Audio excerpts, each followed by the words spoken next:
Super 6లు super 7లు అని అంటూ ప్రజలంతా వెన్నుపోటు పొడిచాడు. పాలనంతా అబద్ధాలు మోసాలతో కూడిన పాలన చేశాడు. వ్యవస్థలన్నీ పూర్తిగా నీరుగారిపోయిన పరిస్థితులు కనిపిస్తూ ఉన్నాయి. స్కూళ్ళు నాశనమైపోయాయి. విద్యా దీవెన వసతి దీవెన అందక 6 క్వార్టర్స్ 6 త్రైమాసికాలు ఫీజులు అందక విద్యా దీవెన వసతి దీవెన అందక పిల్లలు చదువులు మానేస్తూ ఉన్న పరిస్థితులు, నాడు నేడు ఆగిపోయిన పరిస్థితులు, గోరుముద్ద అన్నది రోజుకొక మెనూతో పిల్లలకు ఆహ్లాదకరమైన తిండి అప్పట్లో వస్తూ ఉంటే ఈరోజు స్కూళ్ళల్లో తిండి తినాలంటే భయపడే పరిస్థితులకి పిల్లలు వెళ్ళిపోయిన పరిస్థితులు, నాడు నేడు పనులు ఆగిపోయిన పరిస్థితులు, ఇంగ్లీష్ మీడియం గాలి కొదిలేసిన పరిస్థితులు, టోఫుల్ అనేది 3వ తరగతి నుంచి ఒక పీరియడ్ దాకా తీసుకొచ్చిన చరిత్ర గత పాలనలో మాకుంటే ఇంగ్లీష్ మీడియంను టోఫుల్ పీరియడ్లను ఎత్తేసిన చరిత్ర చంద్రబాబుకు ఉంది. ఆరోగ్యశ్రీ సేవలు గత 14 నెలలుగా చంద్రబాబు నాయుడు ముఖ్యమంత్రి అయిన తర్వాత నెలకు 300 కోట్ల రూపాయలు ఖర్చు అయ్యే ఆరోగ్యశ్రీని దాదాపుగా 4,000 కోట్ల రూపాయలు బకాయిలు పెట్టాడు ఈ పెద్ద మనిషి. ఆరోగ్య ఆసరా గాలికెళ్ళిపోయిన పరిస్థితి. మా ప్రభుత్వ హయాంలో 25 లక్షల దాకా ఉచితంగా వైద్యం తీసుకునే పేదవాడు గర్వంగా ఏ పేదవాడైనా హాస్పిటల్కు కార్పొరేట్ హాస్పిటల్కు వెళ్ళి తలెత్తుకుని వైద్యం చేయించుకునే ఆ పేదవాడు వైద్యం అందక నెట్వర్క్ హాస్పిటల్స్ ఈరోజు బోర్డు తిప్పేసిన పరిస్థితుల మధ్య ఈరోజు పేదవాడి ఆరోగ్యం నడుస్తూ ఉంది.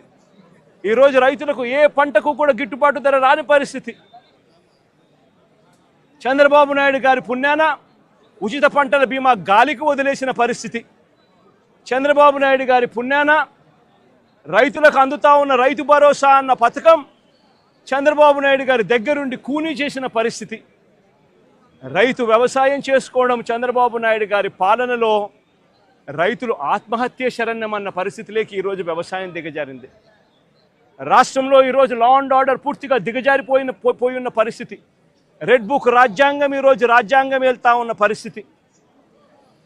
సూపర్ 6లు సూపర్ 7లు మోసాలే అయి ఇంతకుముందు జగన్ ఉన్నప్పుడు ఇస్తా ఉన్న ప్రతి పథకము రద్దయిపోయి ఈరోజు ప్రజల బతుకులు పేదవాడి బతుకులు ఈరోజు అల్లాడుతూ ఉన్న పరిస్థితులు ఈరోజు రాష్ట్రంలో కనిపిస్తూ ఉన్నాయి. ఇలాంటి పరిస్థితుల్లో చంద్రబాబు నాయుడు గారు ప్రజలకు సమాధానం చెప్పుకోలేక ప్రజలు ఎక్కడ గొంతు విప్పుతారేమో అని చెప్పి ఆ గొంతును నొక్కడానికి చంద్రబాబు చేస్తూ ఉన్న ప్రయత్నమే ఈ రెడ్ బుక్ రాజ్యాంగం. నిజంగా ఈరోజు సారి గమనించినట్లయితే ఇదే ప్రసన్న నా పక్కన ఉన్నాడు. నెల్లూరులో జరిగిన ఈ 2 ఉదంతాలు చెప్తా ఎంతగా దిగజారిపోయాడు చంద్రబాబు నాయుడు అని చెప్పడానికి 2 ఉదంతాలు స్పష్టంగా కనిపిస్తాయి. నా పక్కన ప్రసన్న ఉన్నాడు.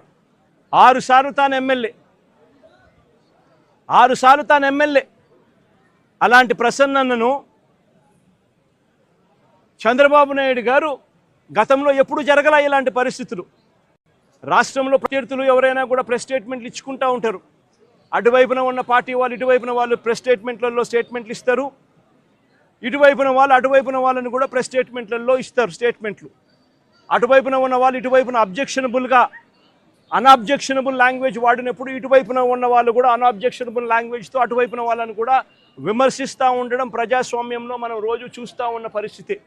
కానీ ఎప్పుడూ కూడా ఇలా మనుషులను చంపేయడానికి ఏకంగా 80 మందిని 100 మందిని ఇళ్లకు పంపించేసేసి వాళ్ళు తాగుండి రాడ్లతోనూ కర్రలతోనూ మారునాయుధాలతోనూ వచ్చి కార్లను కూడా తిప్పివేసి పడేసే పరిస్థితిలోకి వాళ్ళు వచ్చి ఇల్లు మొత్తం ధ్వంసం చేసి ఇంట్లో 83 ఏళ్ల ప్రసన్న అమ్మ ఆవిడ మహిళ కాదా అని అడుగుతా ఉన్నా నేను. ఆవిడను బెదిరించి ఆ సమయంలో ప్రసన్న ఇంట్లో లేడు కాబట్టి సరిపోయింది. ఒకవేళ ప్రసన్న ఆ సమయంలో ఇంట్లో ఉండింటే ప్రసన్నను చంపేసే కార్యక్రమం కూడా జరిగి ఉండేది కాదా అని అడుగుతా ఉన్నా. ఇలాంటి దిగజారిపోయిన రాజకీయాలు గతంలో ఎప్పుడూ మేము చూడాల. నేను అడుగుతా ఉన్నా, ఇదే చంద్రబాబు నాయుడు గారిని అడుగుతా ఉన్నా, అయ్యా చంద్రబాబు నాయుడు గారు మీ ఎమ్మెల్యేలు ఎంత హేయంగా మాట్లాడుతూ ఉన్నారు అని చెప్పడానికి నిదర్శనం నిన్న మొన్న జరిగిన నగిరి ఎమ్మెల్యే రోజమ్మ గురించి ఎక్స్ఎమ్మెల్యే అంటే Rojamma ex MLA sitting MLA, Nagari Telugu Desam party MLA ఎలాంటి మాటలు మాట్లాడాడు? చెప్పడానికి కూడా సిగ్గుపడే మాటలు, సిగ్గుపడాల్సిన మాటలతో రోజమ్మను హేయంగా మాట్లాడితే ఇదే చంద్రబాబు నాయుడు గారు ఏం చేశారని అడుగుతా ఉన్నా. మొన్న జెడ్పీ చైర్మన్ హారికమ్మ కారు ఆపి అద్దాలు పగలగొట్టి కర్రలతో దాడులు చేసి కారులో తాను తన మొగుడు ఉండగానే దుర్భాషలాడుతూ అన్యాయమైన తిట్టులు తిడుతూ వారి మీద దాడి చేయడం అన్నది మీ డిక్షనరీలో అర్థం ఏమిటి చంద్రబాబుని అడుగుతా ఉన్నా. మా మాజీ మంత్రి రజనమ్మ ఎంతటి దారుణమైన భాషతో మీ తెలుగుదేశం నాయకులు మాట్లాడారు అని అడుగుతా ఉన్నా. నేను అడుగుతా ఉన్నా, ఇవన్నీ జరుగుతూ ఉన్నప్పుడు మీ మంత్రుల ఇళ్లకు, మీ ఎమ్మెల్యేల ఇళ్లకు ఇదే మాదిరిగానే మా వాళ్ళను కూడా పంపించి హత్య చేయించే కార్యక్రమం మొదలెడితే రేపొద్దున రాజ్యాంగం అనేది బతుకుతుందా అని అడుగుతా ఉన్నా. రాష్ట్రంలో లా అండ్ ఆర్డర్ అనేది ఏమైనా ఉంటుందా అని అడుగుతా ఉన్నా. ఎలాంటి బీజం వేస్తా ఉన్నారు చంద్రబాబు? సిగ్గుతో తలంచుకోవాలా నువ్వు చేస్తా ఉన్న పనులకు అని చెప్పి చంద్రబాబు నాయుడు గట్టిగా మందలిస్తా ఉన్నా. ఏదైనా రాజ్యాంగంలో ఉన్నప్పుడు, కాన్స్టిట్యూషన్లో ఉన్నప్పుడు డెమోక్రసీకి వాల్యూ ఇవ్వాలి. ప్రజాస్వామ్యంలో ఇటువైపున స్టేట్మెంట్లు అటువైపున స్టేట్మెంట్లు ఇచ్చుకోవచ్చు, కానీ స్టేట్మెంట్లు నచ్చకపోతే మనుషులను చంపేసే కార్యక్రమం దాకా ఇళ్లకు మనుషులను పంపించి చంపేసే కార్యక్రమం చేయడం అన్నది అతి హేయమైన రాజకీయం అని చంద్రబాబు నాయుడు గారికి గట్టిగా నిలదీస్తూ చెప్తా ఉన్నా.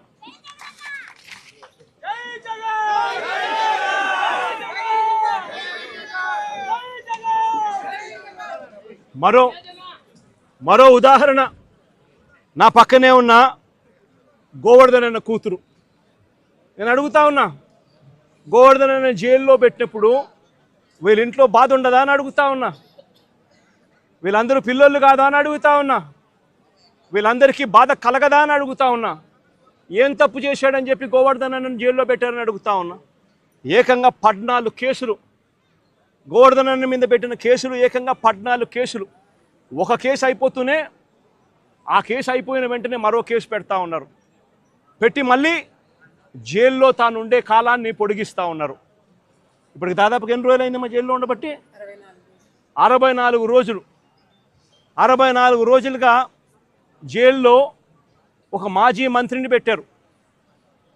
ఆశ్చర్యం కలిగించే విషయం నేను చెప్తా ఉన్నా. ఆయన మీద పెట్టిన కేసులు ఏమిటో తెలుసా? ఆయన మీద పెట్టిన అన్యాయమైన కేసులు ఏమిటో తెలుసా? గోవర్ధన్ అన్న పార్టీ సెంట్రల్ ఆఫీస్లో ప్రెస్ మీట్ పెట్టి సాక్షిలో పబ్లిష్ అయిన తన ప్రెస్ మీట్ క్లిప్పింగ్ను వాట్సాప్ గ్రూపుల్లో ఫార్వర్డ్ చేశారంట. అదొక కేసు అయ్యా, అదొక కేసు. మనిషిని అరెస్టు. అంటే ఒక రాజకీయ నాయకుడు ఒక ప్రెస్ మీట్ పెడితే ఆ ప్రెస్ మీట్లో వచ్చిన దాన్ని మీడియా పబ్లిష్ చేస్తే ఆ పబ్లిష్ చేసిన ఐటెంను వాట్సాప్ గ్రూపుల్లో ఈయన ఫార్వర్డ్ చేస్తే ఆయనకు సంబంధించిన మనుషులకు అది కేసు. దాని మీద జైలు. మాజీ మంత్రికి మరో కేసు. టీడీపీ నెల్లూరులో టీడీపీ ఎమ్మెల్యే సోమిరెడ్డికి వ్యతిరేకంగా ప్రెస్ మీట్ పెడితే దానికి సంబంధించిన వీడియోను కాకాని ఫార్వర్డ్ చేశారంటూ ఇంకో కేసు పెట్టారు. అడుగుతా ఉన్నా, ఒక రాజకీయ నాయకుడు ప్రెస్ మీట్ పెడితే ఆ ప్రెస్ మీట్ తాను పెట్టిన దాన్ని తాను మళ్ళీ ఫార్వర్డ్ చేస్తే దాని మీద మళ్ళీ కేసు.